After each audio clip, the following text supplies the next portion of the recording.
from his book Empire of the Signs, L'Empire des Signes, and I'm gonna do it in French, which is my first language. So I might do some mistakes. Please don't take it personally. Let's go.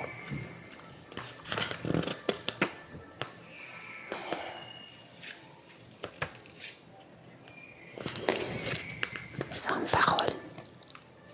La masse brisante d'une langue inconnue constitue une protection délicieuse.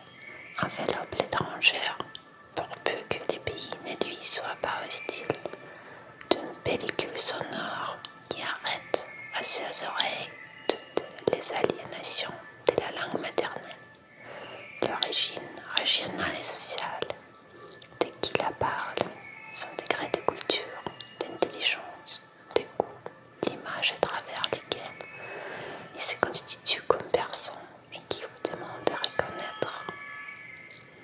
Aussi, à l'étrangère, qu'elle répond: je suis protégée contre la bêtise, la vulgarité, la vanité, la mondanité, la nationalité, la normalité.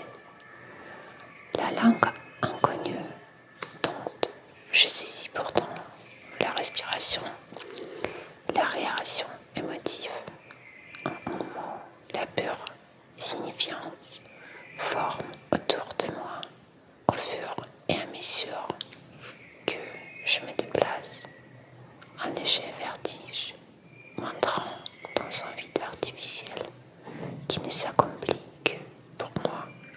Je vis dans l'interstice, débarrassé de tout sens blanc. Comment êtes-vous débrouillé là-bas avec la langue sous-entendue? Comment assurez-vous ce besoin vital de la communication, ou plus exactement, assertion idéologique qui recouvre l'interrogation pratique? Il n'y a de communication que dans la parole.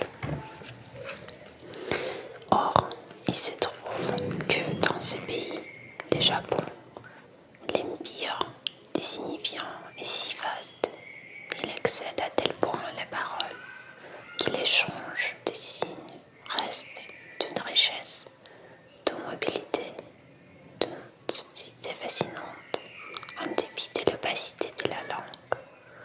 Parfois, même grâce à cette opacité. La raison en est que là-bas le corps existe, se déploie, agit, se donne, sans hystérie, sans narcissisme, mais selon un pur projet érotique, quoique subtilement discret.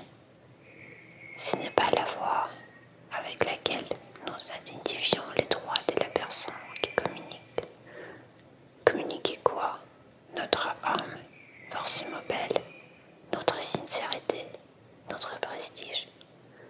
C'est tous les corps, les yeux, les sourires, la mèche, les gestes, les vêtements, qui entretient avec vous une sorte de babi auquel la parfaite domination des codes ôte tout caractère agressif, infantile.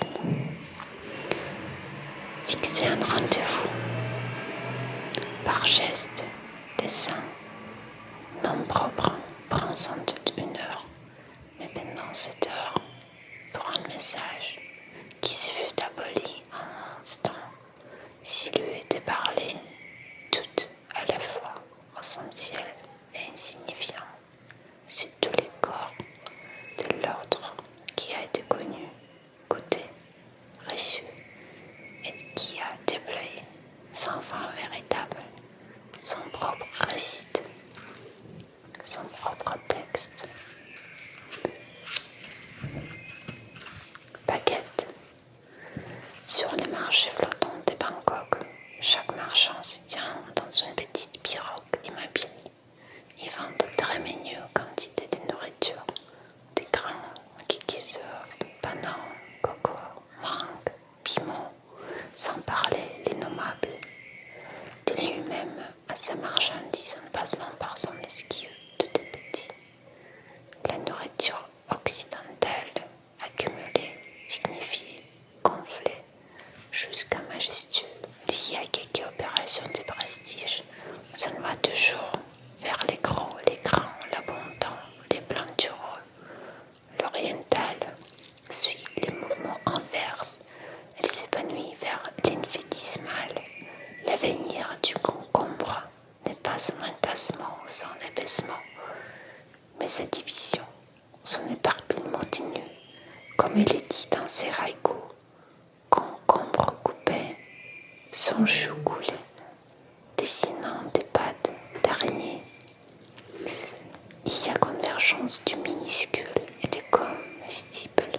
Les choses ne sont petites que pour être mangées, mais aussi elles sont comestibles pour accomplir leur essence, qui est la petitesse. L'accord de la nourriture orientale, de la baguette, ne peut être seulement fonctionnel, instrumental. Les aliments sont coupés pour pouvoir être saisis par la baguette, mais aussi la baguette existe parce que les aliments sont coupés en petits morceaux, un même mouvement, une même forme transcend la matière et son outil, la division. C'est la fin pour aujourd'hui.